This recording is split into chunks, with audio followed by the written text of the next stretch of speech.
All right, guys. So I started up my 2005 CL600. That's the V12 C215 chassis. So I came out this morning to start it up because you got to start it up every now and then. I have a couple cars, and so the batteries can go dead if you don't start it up and let it run, let it idle, or if you don't drive them. So this right here came up, the ABC light. You guys are familiar with this if you are familiar with Mercedes with hydraulic fluid suspension. The ABC light. Now, you know me, Brandon Green, owner of Goldelementautoworks. I'm an advocate for the coilover conversions to get rid of the problematic ABC systems. But for this model, I decided to keep it. I don't know how long I'm gonna keep it, but I just decided to keep it. Maybe use it as a reference, as a comparison, because I do coilovers so often. It's good to have an ABC car. But this is exactly why I get rid of ABC. So I hooked up my scanner to see what's going on here. Now, I'm looking at the ABC system. I hit that. I'm looking at my fault codes. Read fault code. The fault code that I'm getting can't be found in the database. Then you look at this one and it says system pressure too low, current and stored. So it is currently too low. What is too low? Well, let's back out of here. Let's look at some live data. I wouldn't look at the voltages, not the level sensors, not the vehicle level, not the acceleration sensors, not the plunger. But I'm gonna look at the pressure sensor right there, the B4/5 ABC pressure sensor. What are the bars? In Europe, they use bars. In the US, they use PSI. All right. The bars is 159. It hovers between 155 and up to 164. What is the proper bars? What should that pressure sensor be indicating? That pump is not putting out enough pressure. Now, I can simply come out of here and clear the code, and I can reactivate or wake up the ABC. Clear code. It will clear because I've already done it before. Now, the ABC light has gone away. I can scroll past this tire pressure sensor that doesn't work. And now I can activate ABC. Now the car is going to raise up and down. Before, when it had that fault code, the red ABC warning light, everything was deactivated. You couldn't do anything. I should have showed you that. But now you can go up and down. Everything's turned back on. But it's letting me know that there is a problem with the ABC. The pressure is too low. Now that I woke the system up, let's take a look at the pressure again. Let's look at the bars. Now what is it? It's still the same. So what's the difference here? Why is it working out but it wasn't working before? Why was the pressure too low? Why did it trigger that? If I press the button and raise it up and down, what do the numbers say? The bars stay the same. Matter of fact, it drops a little bit when it's under strain. It actually drops as I'm going up. So the pressure is dropping. So when the car started, the pressure must have been low. And it triggered that code. What is the proper pressure? Of course, I'm gonna Google it and find out. But that's telling me something. It has dropped down, I think, below 130 for a hot second. So what is the proper pressure? And that's while I'm activating, while I'm actually going up and down, while I'm pressurizing the system. All right, I'm dropping it down now. You can't see it, but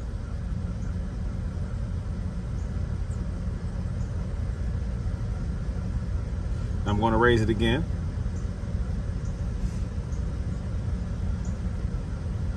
See, under pressure,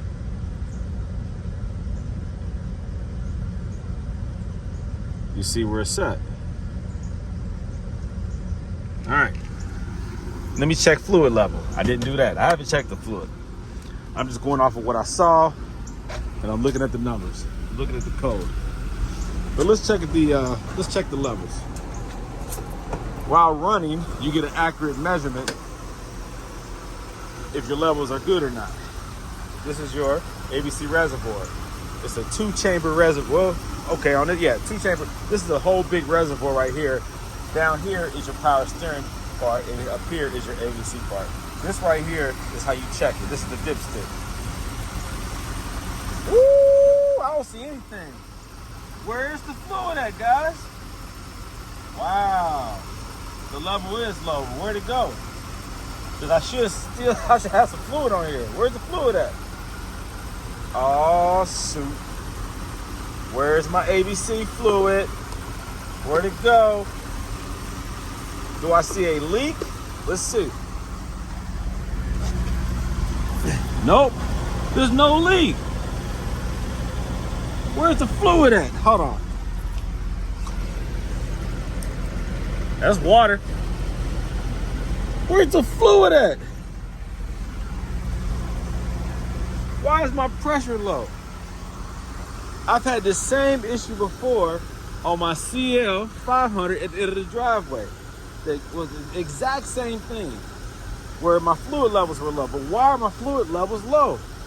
Where'd it go? I have no leaks. Where's it at? Might as well check the power steering while I'm at it. See, power steering, that's what this look like. All right, that's power steering. That pump, ABC pump, operates both systems, power steering and your suspension. My suspension is low on fluid. Why? So, I have to remove this, not while it's running. While the car is running, if you remove this, the fluid is cycling back through this filter and it's going to pour all over the place. So turn the car off if you're going to fill it this way. If you're going to fill it this way, make sure you get you a nice funnel that can fit in there. But yeah, my fluid levels are low, bro. Why? Ha! See, ABC woes. I don't even know where it's set. What happened? Did it backfill into the accumulators? Did the diaphragm fail in the accumulators and the fluid backfilled into there? Did the nitrogen gas escape? So my levels dropped? That happens. That happens. I haven't driven this car for a while, so I would have to drive it and then see if I'm getting any kind of ABC lights or warning lights when I'm hitting bumps. That would indicate the accumulators are no longer absorbing the pressure, which would indicate a pending rupture. Because when the accumulators are no longer absorbing impact, then your lines are going to bust. A pulsation dampener can bust. The pump can bust. It can explode.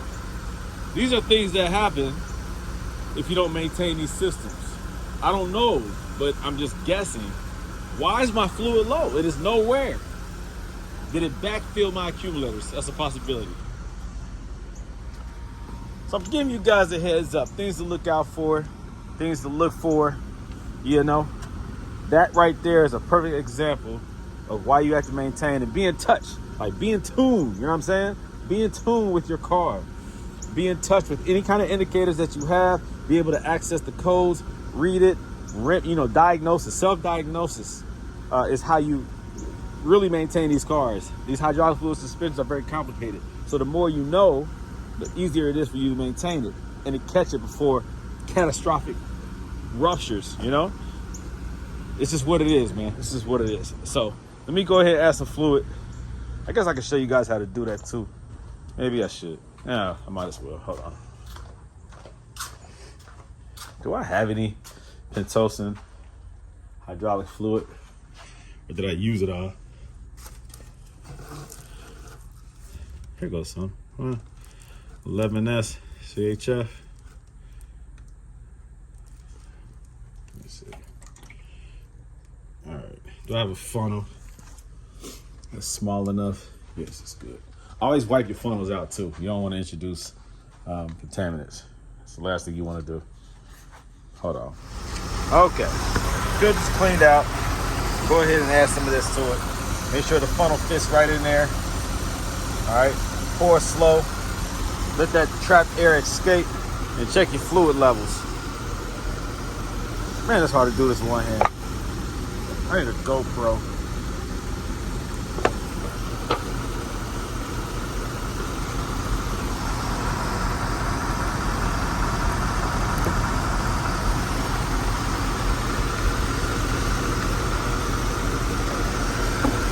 Smell this crap. Stinks. All right, let's see.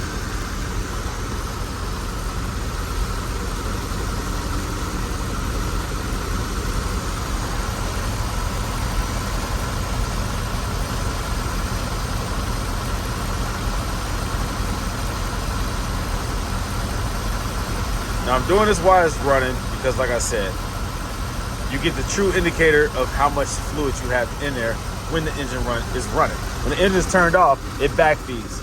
You won't know if your levels are correct. All right, so I added a little bit.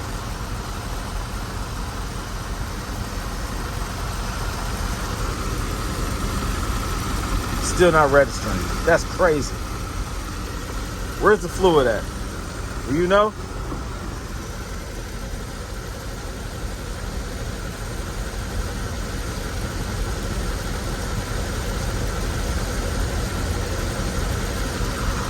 It's a slow process when you do it this way. I can turn the car off and just dump a whole bunch in there through the filter connection, but it's just, you won't get a true indicator as to how much fluid you have in there if you're adding too much. So the right way is the slow way.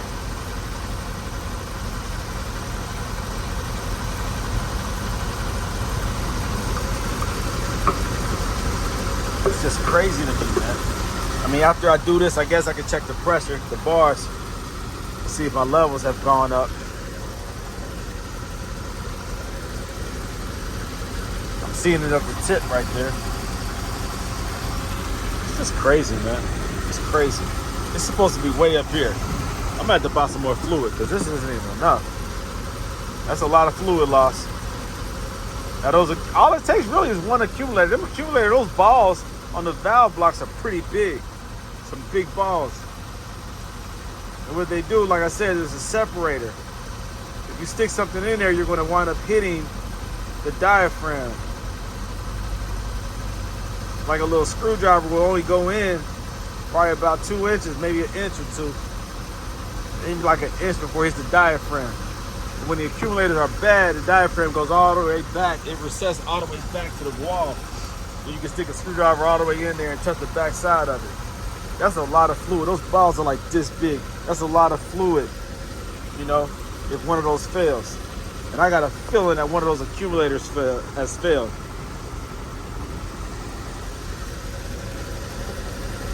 How do they fail? Man, I don't know. It's a pressurized system. All right, that's a little better. I gotta check and see if I have some more fluid. But at least there, it's showing now on the dipstick. I probably need to add probably like a quarter more of a pint, I guess. I need to add a little bit more. But that right there should help. But it's not going to solve the real issue. It's just going to be a Band-Aid fix.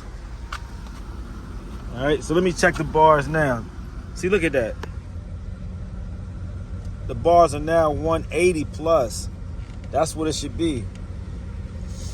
The bars were low because the fluid level was low. But why was the fluid level low? That's what you have to figure out.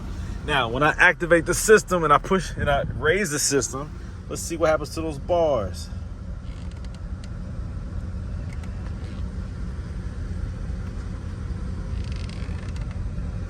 See, it's stable. The bar should be up there.